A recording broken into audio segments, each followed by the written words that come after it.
परमाणु हमले को तैयार फ्रांस, रूस के खिलाफ यूरोप युद्ध।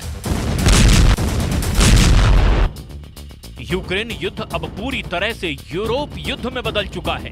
राष्ट्रपति ट्रंप ने यूक्रेन को जिस तरह से रूस के सामने घुटने टेकने के लिए मजबूर कर दिया है, उससे पूरे यूरोप में खलबली मची हुई है। फ्रांस के राष्ट्रपति मैक्रो ने तो साफ कह दिया है कि हमें अपने वजूद के लिए रूस से आखिरी जंग करनी होगी, वो भी बिना अमेरिकी सहायता के।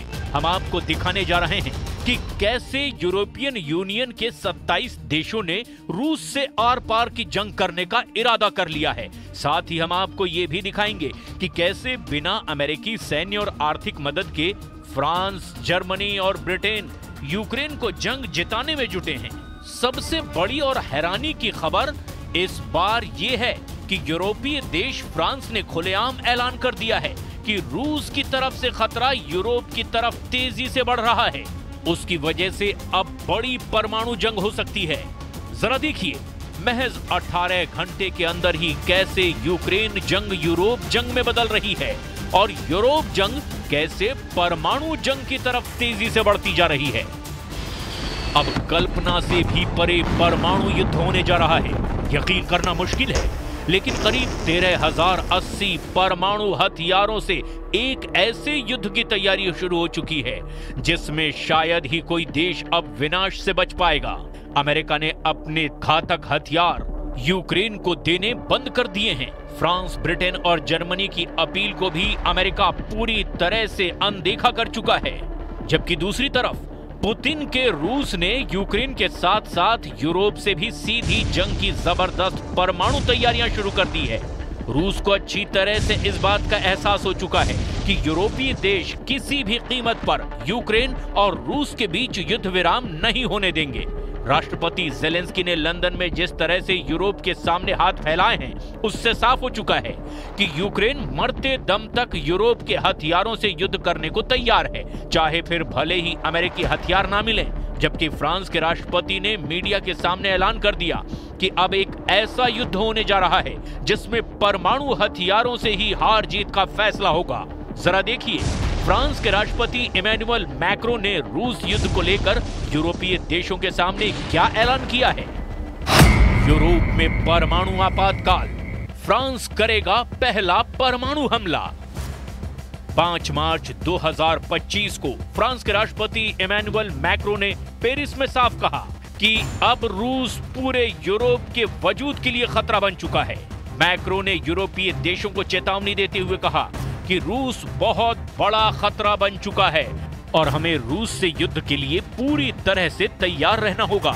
राष्ट्रपति पुतिन के नेतृत्व में रूस आज फ्रांस और यूरोप के लिए एक खतरा बन गया है।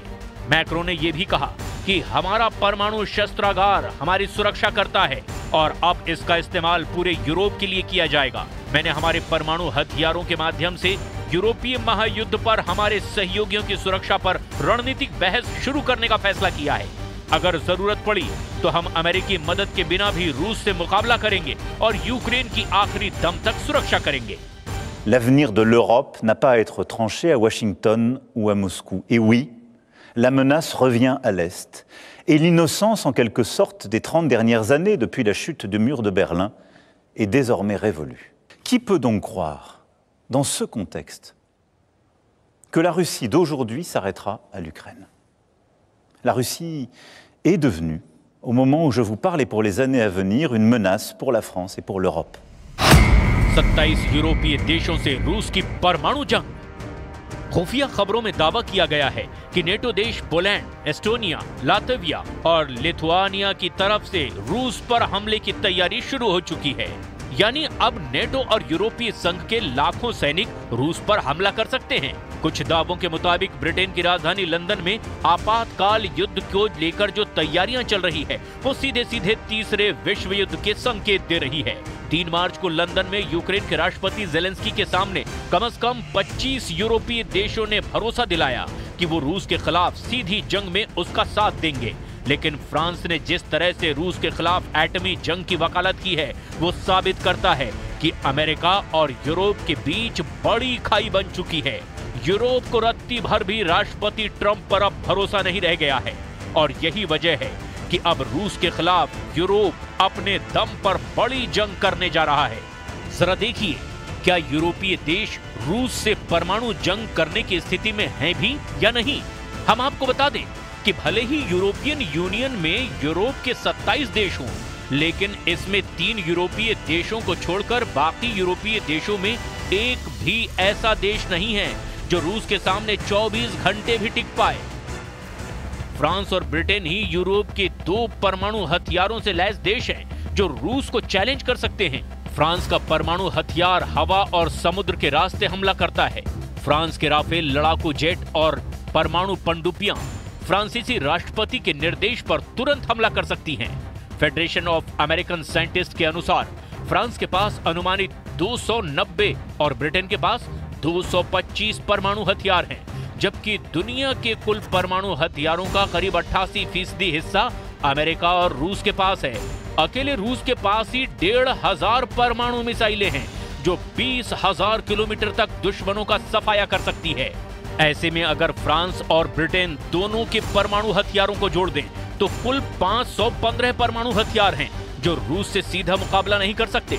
अगर फ्रांस अपने 290 परमाणु हथियारों को पूरे यूरोप में तैनात करेगा तो फ्रांस खुद रूस के परमाणु हथियारों से नहीं बच पाएगा।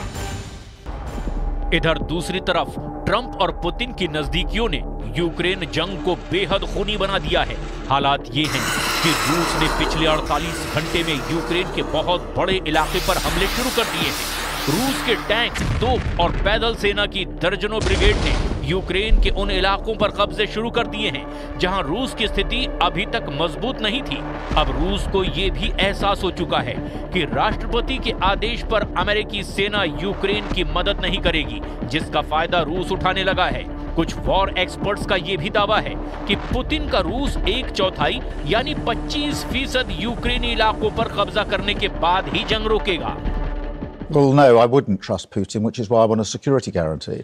I wouldn't trust him not to come again because he's proven that he will come again. He's already done it. And we know what his ambitions are. But that is precisely why we need a guarantee to the deal. There's no point in a deal that falls apart after a number of months or years. यही वजह है कि रूस के खूनी हमले और Europe पर मंडराते तीसरे विश्व युद्ध के खतरे को देखते हुए कई नेटो और यूरोपीय देशों ने चेतावनी दी है कि अगर रूस से जंग करनी है तो आखिरी युद्ध करने को तैयार हो जाओ। रूस और बेलारूस से सटे पोलैंड पर रूसी हमले का